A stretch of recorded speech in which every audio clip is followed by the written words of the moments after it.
Well, hello everyone. Obviously, Sue and I made it back from vacation. If you were here Sunday, you got to see and hear a little bit about where we went and what we did. But um, this is the teaser video for this coming Sunday, which is May 2nd. So we're into May. 4 months of the year, a quarter of the years are a third of the year. A third of the year is already passed. Um, so get some warm weather this coming week, and then it gets chilly again. We're almost getting to the point where it's going to be warm day after warm day. But as we get ready for this coming Sunday, I'm going to be preaching from Romans chapter 12, verses 9 through 13. Romans chapter 12, 9 through 13.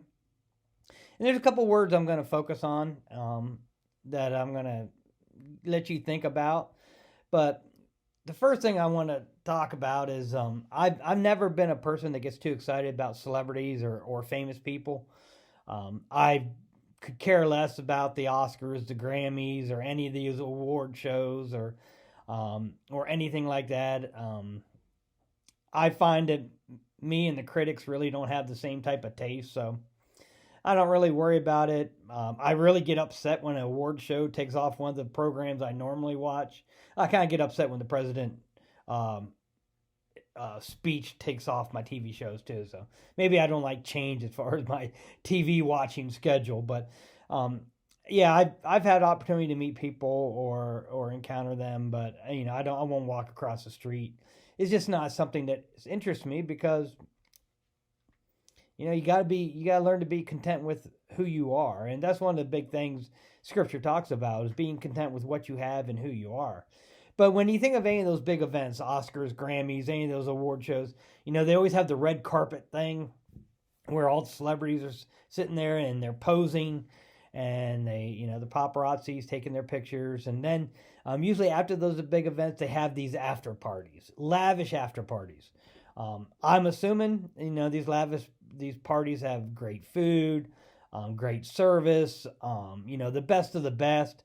Again, I'm not mentioning it because I'm jealous, but I'm just thinking that's kind of the concept of what those after parties are all about. As you read the passage in Romans chapter 12, verses 9 through 13, and look at the explanation, the passage actually talks a little bit about love, Christian love, and really talks about sincere love. So when you think about being sincere, what does that mean? What does that entail? But the two words I want you to think about and evaluate are the last two words of that passage from Romans 12, verses 9 through 13. The last two words are practice hospitality. Practice hospitality.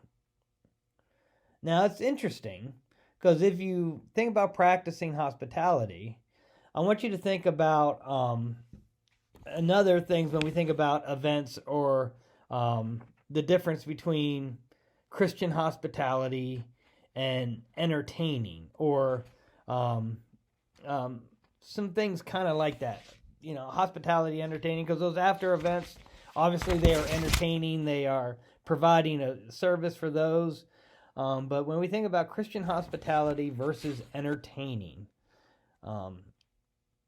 think about those two words when you think about, okay, how does practice hospitality differ from entertaining? Now, I could say both of them when you practice hospitality, you could have people over for a meal. When you're entertaining, you have people over for a meal. So, obviously, both of those things are kind of similar, but they could be different. So, when you look at the passage, my study Bible had a really great explanation about the practice hospitality and sincerity, because we know a lot of times people can be insincere.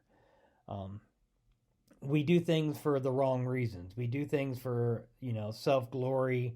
We do things for our own benefit or our own promotion. A lot of those things, help us do things that are kind of insincere motives. So that's really what this passage is talking about. That's kind of where I'm going. But yeah, think about those, what the A-listers get at those big award shows and those after parties, and think of the difference between entertaining and Christian hospitality. And what does practice hospitality mean? So, something to think about, something to ponder. I hope to see you on Sunday, May 2nd. It's good to see more and more people are getting back as they are getting vaccinated and those type of things. So that's still great. We still are doing social distancing. We ask you to wear a mask till you get to your seat. We still have every other pew. So we are still putting those precautions on until I either know everybody's vaccinated or, it's getting to the point where the medical and CDC and whatever the communities are giving us advice where we don't have to take those precautions. It's better be safe than sorry. I have no desire, if it's going to help keep the common cold away, allergies, flus, any of that stuff, I'm going to keep wearing masks when I need to wear a mask. So look forward to seeing everyone on Sunday. So take care. See you soon.